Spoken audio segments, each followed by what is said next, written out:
नमस्कार मित्रांनो, मी उदय लाड पुन्हा एकदा स्वागत करतो आपल्या सर्वांचा आवडत्या यूट्यूब चॅनल माझी शेती वर व्हिडिओ पाहणाऱ्या प्रत्येक शेतकरी मित्राचे आणि कास्तकार बांधवाच्या आजच्या व्हिडिओमध्ये मनापासून खूप खूप स्वागत।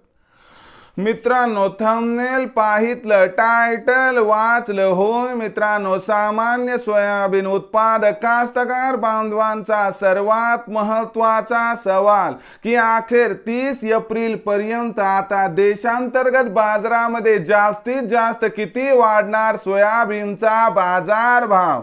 होय मित्रांनो, हा सध्याच्या कंडिशनचा सर्वात महत्त्वाचा सवाल आहे की अखेर 30 एप्रिल पर्यंत आता देशांतर्गत बाजारामध्ये जास्तीत जास्त किती वाढणार सोयाबीनचा बाजारभाव।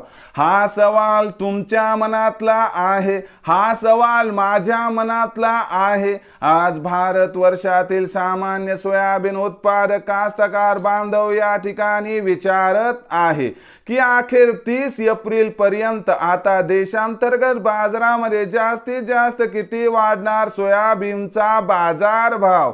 या प्रश्नाचं अचूक उत्तर जाणून घेण्यासाठी आपण सर्वांनी हा व्हिडिओ आता सुरुवातीपासून शेवटपर्यंत पाहावा।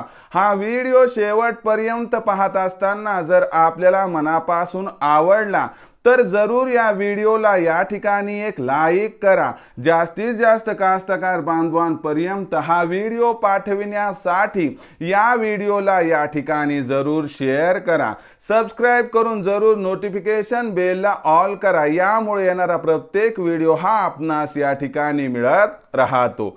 तर बघा मित्रांनो, सामान्य सोयाबीन उत्पादक कास्तकार बांधवांचा सर्वात महत्त्वाचा सवाल की अखेर 30 एप्रिल पर्यंत आता देशांतर्गत बाजारामध्ये जास्तीत जास्त किती वाढणार सोयाबीनचा बाजारभाव।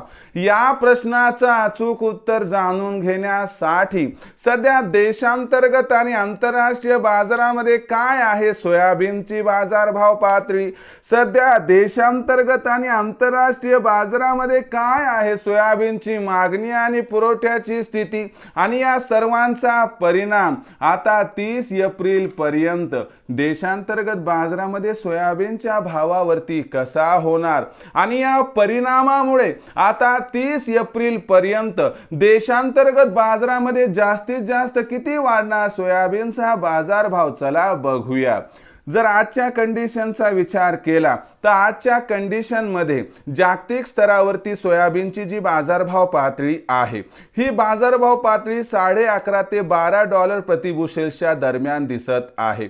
इथून पुढचा विचार केला तर आपल्याला 15 एप्रिल नंतर सोयाबीनच्या भावात जागतिक स्तरावरती काही प्रमाणात सुधारणा दिसेल। या सुधारणेमध्ये सोयाबीनचा बाजारभाव हा आपल्याला या ठिकाणी 30 एप्रिल पर्यंत $12 प्रति बुशेलच्या वर येताना दिसणार आहे। याचा अर्थ लक्षात घ्या की जागतिक बाजारात सोयाबीनचा बाजारभाव तुम्हाला काही प्रमाणात सुधारणा दाखवणार आहे।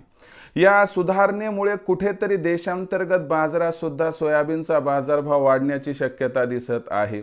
या शक्यतेमध्ये खालच्या स्तरावरून देशांतर्गत बाजाराला मिळणारा आधार, ज्यामुळे 4200 ते 4500च्या दरम्यान जो सोयाबीनचा भाव सध्या स्थित आहे याच्यात काही प्रमाणात सुधारणा होऊ शकते।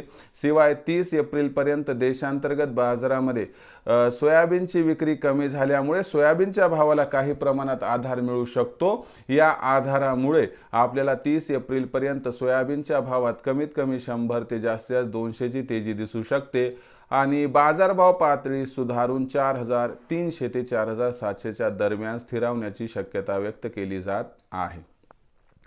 मग अशा परिस्थितीमध्ये आपण सोयाबीन विक्रीचा विचार करत असाल तर कोणत्या भावावर करायची मग सोयाबीनची विक्री।